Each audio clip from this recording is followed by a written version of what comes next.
दोस्तों, आपका हमारे YouTube चैनल में स्वागत है। और आज हम बात करने वाले हैं सोने की। और इस पर व्यू देने के लिए हमारे साथ निर्मल बैंक से कुणाल जी हैं। और कुणाल जी आज एक रिपोर्ट लॉन्च करने वाले हैं जो कि सोने के ऊपर है। और ये जो रिपोर्ट है ये बताने वाली है कि सोने में बहुत बड़ी तेजी आने वाली है।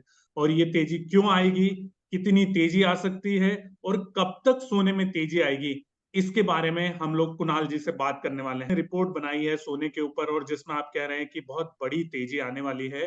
तो थोड़ा हमारे दर्शकों को इस रिपोर्ट के बारे में बताइए।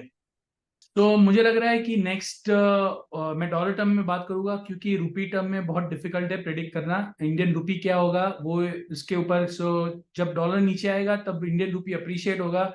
इंडियन रुपी विल बी ये 79 78, जो अभी 83 चल रहा है। ऑलमोस्ट 5-6% का 6 से 7% का मूव तो रुपी पूरा नलीफाई कर देगा। बट डॉलर टर्म्स में मुझे $2500 जाता हुआ लग रहा है भाव, 1 से 1.5 साल के अंदर। और अगर आप 5 साल की बात करें, I will not be surprise to see gold at 26-2800 that kind of levels in 5 years. So gold is poised to give you 10 to 15% return every year on an average. So शायद कोई एक साल 5% देगा, पर ऑन एन एवरेज 15% रिटर्न, 10 से 15% return देने के लिए गोल्ड प्रिपेयर्ड है. गोल्ड का प्रोडक्शन इतना एक्सपोनेंशियली नहीं बढ़ने वाला है जैसे गोल्ड की डिमांड बढ़ने वाली है. और ये जो सेंट्रल बैंक गोल्ड बाय कर रहे हैं, ये आने वाले कई सालों तक गोल्ड बेचने नहीं आने वाले हैं, क्योंकि उनको तो जितना हो सकता है उतना बाय करना है. क्योंकि वो लोग यूएस की ट्रेजरी कोई बाय नहीं कर रहा है. Neither China is buying nor India is buying. सब अपनी अपनी करेंसी में ट्रेड करने लगे हैं सबको. जैसे अभी ब्रिक्स मीटिंग थी, ब्रिक्स में और नई कंट्रीज आ रही है, सब अपनी अपनी करेंसी में. India is signing bilateral agreements with lot of other countries. Russia, China, Vietnam, Indonesia, all of these countries are coming together and they want to trade in their own currencies.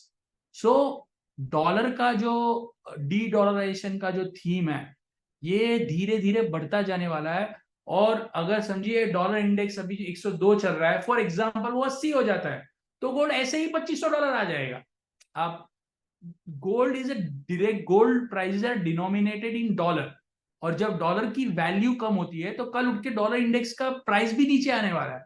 So all these themes are playing out very fast in the world, और gold is going to respond to them.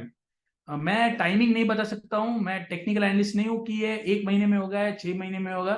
पर मुझे जो समझ में आ रहा है, gold $2500 1.5 साल में, और उसके बाद $2800 4 से 5 साल में जाने के लिए सक्षम है.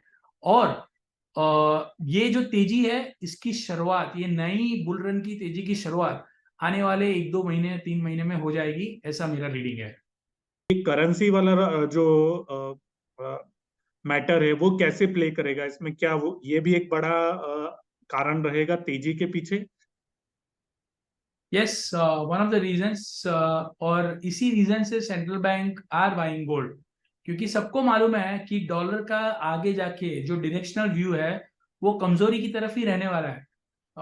डॉलर इंडेक्स में या कोई भी करेंसी में स्ट्रेंथ या वीकनेस आती है दो रीजन से. एक, जब इकोनॉमी स्ट्रांग हो जाती है तब वो करेंसी स्ट्रांग होती है. और दूसरा, ये जो नॉन इकोनॉमी रिलेटेड फैक्टर्स है, जैसे dollar, when you say dollar versus what, euro dollar और yen dollar और what, so वो इंटरेस्ट रेट डिफरेंशियल दो करेंसी का रहता है.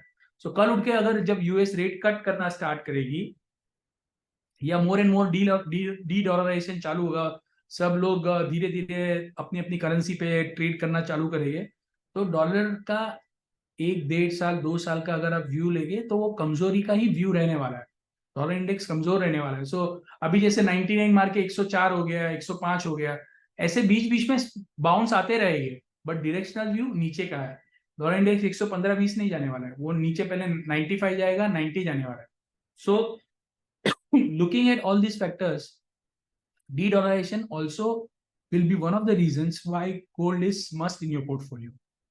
एक और मैं आपसे सवाल पूछना चाहूंगा। जैसे आपने बोला कि आप रूपी टर्म में नहीं बताना चाहेंगे, पर फिर भी अगर हम लोग $2500 और $2800 को आज का जो रूपी है उसमें देखें तो आपके हिसाब से कितना भाव हो सकता है, अगर आज के मान के वैल्यूज मान के चले, जो आज वैल्यू है उसके हिसाब से? तो तो मैंने हमारा मैच किया है, सो मैं एक्सपेक्ट कर रहा हूँ कि 7% upside in the rupee, 7 to 8% upside, और मे बी परहैप्स कंजर्वेटिवली आप लिख लीजिए 10% अपसाइड। ओके, सो अगर गोल्ड $2400-2500 नेक्स्ट साल होने वाला है, so I am talking about 20% spike, 20 to 25% spike. So conservatively Indian bourses पे जो गोल्ड आज अराउंड 59,000 ट्रेड हो रहा है, मेरे हिसाब से ये नेक्स्ट साल दिसंबर 2024 तक इसके प्राइस हो जाएंगे 68 to 69,000 के। So I am trying to make a forecast considering 8 to 10% strength in rupee. So तो भी 68-69,000 के प्राइजेस बहुत लाइकली नजर आ रहे हैं गोल्ड के। ओके, और अगर हम चांदी के ऊपर आप कोई व्यू देते हैं या देना चाहेंगे चांदी के ऊपर, कि चांदी आगे जाकर कैसा करे? सो चांदी अपनी डिमांड सप्लाई के हिसाब से सोने से ज्यादा बुलिश है। So since we are running out of time, I just quickly run through silver.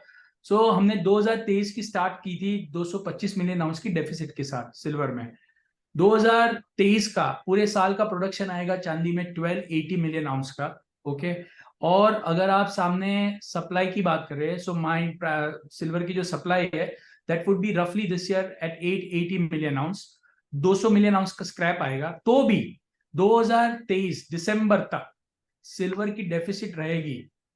31 दिसंबर को मेरे हिसाब से silver market will be in a deficit of 300 million ounce, जो 2023 के स्टार्ट में थी 225 मिलियन आउंस की। सो सिल्वर के प्राइसेस तो फंडामेंटली और ऊपर जाने वाले हैं। सिल्वर की साइड से industrial demand, specially from the solar side, पूरा वर्ल्ड रिन्यूएबल्स पे लग गया है, स्पेशली इंडिया चाइना। सो ये सिल्वर की जो डिमांड है ये पूरे सोलर सेक्टर से, फोटोवोल्टाइक सेल जो सोलर पैनल में लगते हैं उससे जो डिमांड आ रही है, that is the major driver of the silver prices right now, and this is not going to cool down, this is not going to slow down. So silver के prices, silver is heading towards $27-28 and then $30. So Indian rupee terms में अगर आप बात करेंगे, first target रहेगा हमारा 85,000, second target हमारा रहेगा 95,000 का। ये बहुत ही कंजर्वेटिव टारगेट है, ये 1-1.5 साल में आने वाले हैं। सो गोल्ड और सिल्वर दोनों को अपने पोर्टफोलियो में रखिए। मुझे पीजीएम जो प्रेशियस मेटल में जो सिल्वर के फंडामेंटल है, वो फंडामेंट डिमांड सप्लाई वाइज तो मुझे गोल्ड से ज्यादा सिल्वर अच्छा लग रहा है, पर वो वॉलेटाइल बहुत होता है।